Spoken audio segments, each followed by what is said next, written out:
Мына жерде балалар, Әлияда 10 саңырауқұлақ, Сырымда 20 саңырауқұлақ дейді. Енді екеуі қанша саңырауқұлақ жинағанын табуымыз керек. Яғни бізде барлығы белгісіз болып тұр. Ол үшін 10-ға 20-ны қосып 30 деп тауып алдық. Енді кері есеп құрау үшін бізде мына жерде енді барлығы белгісіз болды. Енді керісінше бұл жерде Әлиянікі 10 саңырауқұлақ, барлығы 30 саңырауқұлақ, Сырымда қанша саңырауқұлақ бар екенін табамыз. Келесі кері есепте енді керісінше Әлияда қанша саңырауқұлақ бар екенін табамыз. Барлығы 30 саңырауқұлақ белгілі болады.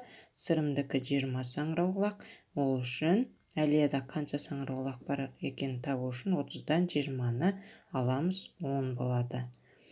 Сонда мына алғашқы есепке мына Ә және Б есептері кері есеп болып табылады.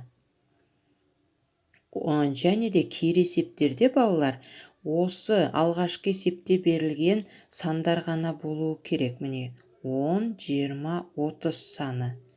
Басқа сан кері есепте араласпайды. Осы сандарды табу арқылы кері есеп құраймыз.